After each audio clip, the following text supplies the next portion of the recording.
Hey guys, James here, coming back with Ref Tech Tuesday. Last time we were here, we talked about what is your supporting points inbounds in a pinning situation. This week, we're going to talk about supporting points inbounds, but in the referee's position and in the neutral position. So what we've seen so far this year with the new rule change on line 6, foot or feet, now being used as supporting points, we're seeing a lot of guys not let the action continue on the edge of the mat. So, with that being said, Rule 515 Article 3 states, wrestling shall continue as long as 2 supporting points of either wrestler are inside or on the boundary line. 2 supporting points could be on one wrestler or 1 supporting point of each wrestler that remain inbounds. If there's no action on the edge of the mat and there's 2 supporting points still inbounds, that can be a stalemate, or we just stop the action and bring them back to center. So let's go back and look at Rule 515, Article 2, Section A, where it talks about supporting points.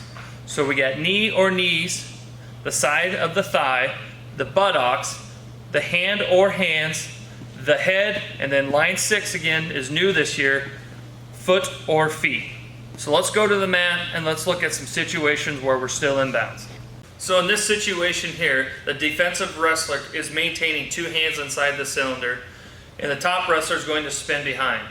And if the bottom wrestler or the defensive wrestler maintains his hands inside the cylinder and the top guy spins behind, that'll be 2 supporting points inbounds. So in this situation, we're going to look at 1 supporting point of each wrestler on the mat inside the cylinder. As officials, we need to slow down and let the action continue and don't blow it out of bounds too soon. So right here, the bottom wrestler has his hand on the line and we're still in bounds. So if the top wrestler spins behind and maintains 1 point of contact in bounds, we would still be in bounds and we'd allow the ward to 2. So in this situation here, as we stated, we have 1 hand in bounds and 1 foot in bounds, so that's 1 supporting point of each wrestler, so we're still in bounds and we'd be able to continue action. So now with line 6 saying foot or feet as supporting points, a lot of officials are blowing this dead as action's continuing. As long as there's 2 supporting points, so we have 2 feet in bounds here, the action can continue. So once again, now that we have foot or feet, we have to be diligent in allowing wrestling to continue on the edge of the mat with 2 feet in bounds. Last year, it was just knee or knees. We were blowing this out of bounds because both knees are out of bounds. So make sure you just allow action to play out and slow play this call and allow action to continue on the edge of the mat. So here's a tricky one here. So the offensive wrestler is completely out of bounds. The defensive wrestler has his knees and feet out of bounds. But we do have 2 supporting points here. We have the buttocks and the side of the thigh in bounds. The side of the thigh is on the line and the buttocks is completely in bounds. So action is still continuing here until we get into near fall criteria where the only supporting points are the defensive wrestler. So we've seen a lot of scramble situations like this where officials are blowing it out of bounds even though we have 2 supporting points. So as the top wrestler puts him into near fall criteria, nothing else matters right now except for the bottom guy's pinning area, because the pinning area is all his supporting points and that counts as 2. Even though the top guy's knees and feet are out of bounds, we can continue to work to get a fall here. So here's a situation in the neutral position where we have really good action and wrestling on the edge of the mat, where officials need to be diligent and slow play the out of bounds call to allow action to continue on the edge of the mat. So both wrestlers are trying really hard to maintain at least 1 point or 2 points of contact inbounds. We have good action here. I'm allowing wrestling to continue. If action stalls or they go out of bounds, then I'll blow it out of bounds.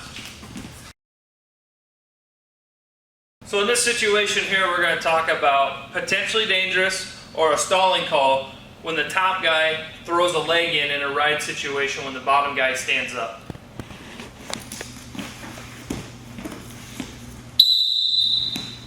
So in that situation, he threw the leg in before the guy stood up, and his back foot was completely off the mat. So that's a potentially dangerous situation. Set.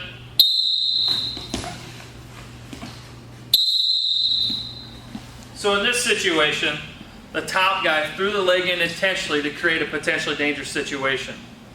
So after that, I'm gonna warn the offensive wrestler that next time he does that, that's gonna be a stalling call, because he's repeatedly trying to create a potentially dangerous or a stalemate situation by throwing the leg in, so he doesn't have to give up position or lose any score.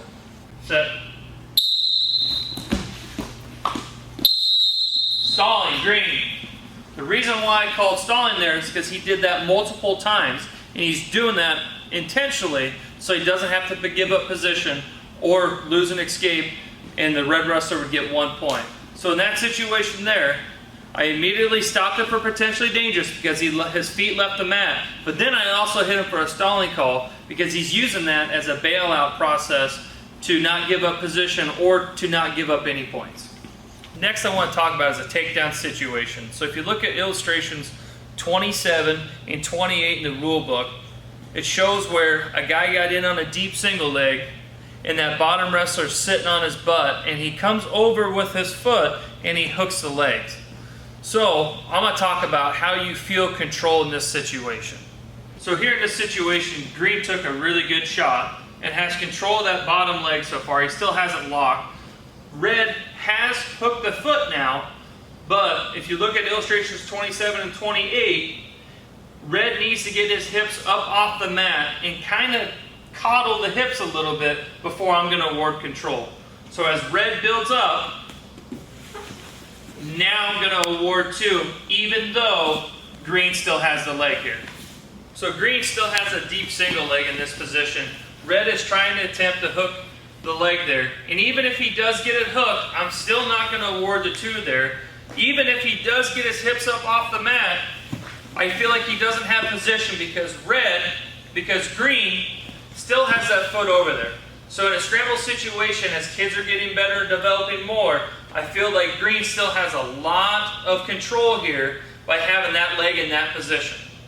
So continuing with the situation from illustration 27 and 28, even though he's got the leg hooked really good and he kind of has his hips up, what I'm looking for is positioning of the leg on the arm. So if you come over here, you can see that he's shoulder deep.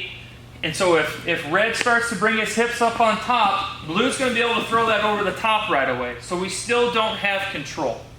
So I'm not going to award 2 here until I feel that control has been earned.